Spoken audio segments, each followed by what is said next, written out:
समाजाची उन्नती करपाची जबाबदारी समाजान आयज ब्राह्मणांचेर दिल्या। पुरयत सांगता ते समाज मानून घेता। जांचे कडेन सांस्कृतिक धर्मीक फुडारपण आसा ते ब्राह्मण सक्षम जावपाक जाय। ह्या हेतान कवळ्या 19 तारखेक गोंयभरचे वैदीक अर्चक आनी पुरोहितांचो एका दिसाचो मेळावो घेवपाचें निश्चित केला। जाळवणदारांनी मिडियाक सांगले। सुवाळ्याक करवीर पिठाचो विद्यानृसिंह भारती स्वामी हजर रावतलो। पुरोहित ब्राह्मण संघ आनी द्रविड ब्राह्मण संघाच्या जोड पालवान गोंयांतले वैदीक अर्चक आनी पुरोहितांचो हो एका दिसाचो मेळावो जातलो।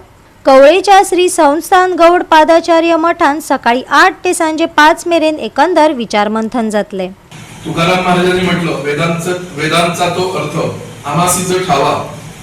त्याप्रमाणे त्यांनी वेदांचा अभ्यास केला आणि अभ्यास करून ते ज्ञान सामान्य लोकांपर्यंत पोहोचवण्याकरता अनेक प्रयत्न केले, आटोकाट प्रयत्न केले। मग त्यामध्ये तुकडोजी महाराज असतील, समर्थ रामदास स्वामी असतील, संत रोहिदास असतील, चोखामेळा असतील, नामदेव असेल, परंतु त्या काळामध्ये अनेक संत होऊन गेले आणि त्यांनी समाज उन्नत व्हावा म्हणून आटोकाट प्रयत्न केले।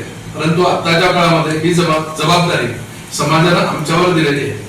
पुरोहित जे सांगेल ते आज समाज सगळं मानतो आणि असं एक वचन शास्त्रामध्ये आहे, एतत् देशप्रसूतस्य सकाशात अग्रजन्मनः स्वं स्वं चरित्रं शिक्षेरन् पृथिव्यां सर्वमानवाः। ब्राह्मणांचा जो आचार आहे, विचार आहे आणि उच्चार जे आहे ते आज सर्वमान्य आणि जगन्मान्य आणि लोकमान्य आहे। म्हणून पुरोहित कसा असावा, सर्व दृष्टीने सक्षम असावा।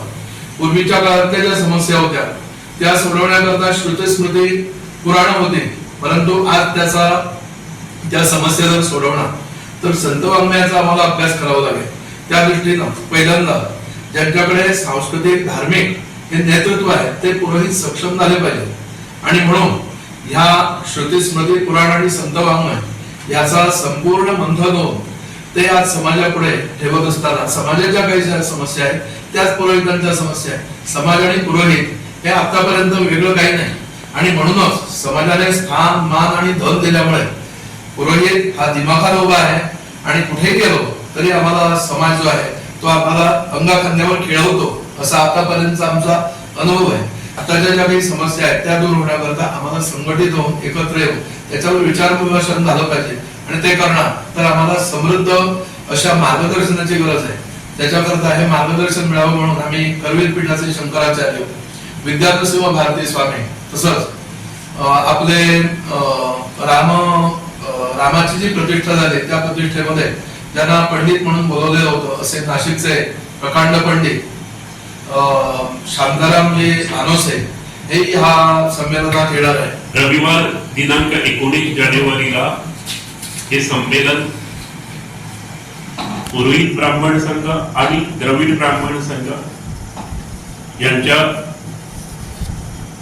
संयुक्त विद्यमाने साजरा होणार आहे आणि त्यासाठी खास इथं करवीर पीठाचे परमपूजनीय श्री विद्यानृसिंह भारती स्वामी इथं हजर राहणार आहेत।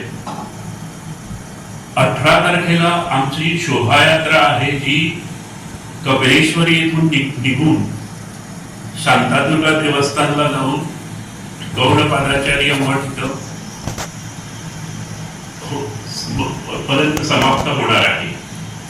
तर या शोभायात्रेला स्वामी महाराज उपस्थिती लावणार आहे। तसंच त्या दिवशी 19 जानेवारीला ख्यातकीर्त असे पंडित श्री शांताराम धुंडीराज हानोसे नाशिक यांचे विचार आपण ऐकणार आहोत आणि खास प्रमुख अतिथी म्हणून गोवा राज्याचे ऊर्जा मंत्री श्री सुधीरजी ढवळीकर हेही उपस्थित राहणार आहेत। तेव्हा सर्व ज्ञाती बांधवांनी या कार्यक्रमाला उपस्थिती लावून कार्यक्रम यशस्वी होण्यास मदत करावी असं आवाहन मी करतो। आता गेल्या वर्षी हे संमेलन मंगेशी येथे झाले होते। यंदा द्रविड ब्राह्मण संघ आणि पुरोहित ब्राह्मण संघ यांनी यावर्षी पुरोहित संघाचे महत्व अधोरेखित करून त्याचा आवाका वाढावा व व्याप्ती सर्व दूर पसरावी या उद्देशानं अधिकाधिक ज्ञातिबांधव समाविष्ट होऊन संघटनात्मक पातळीवर संघाचे विविध उपक्रम चालतात त्यांची माहिती त्यांना व्हावी म्हणून हे द्रविड ब्राह्मण संघ आणि पुरोहित ब्राह्मण संघ त्यांच्या विद्यमाने होणार आहे. गोवा 365 खातीर कृष्णा नाईक, जवाहर बर्वे आणि सानिका नागवेकर.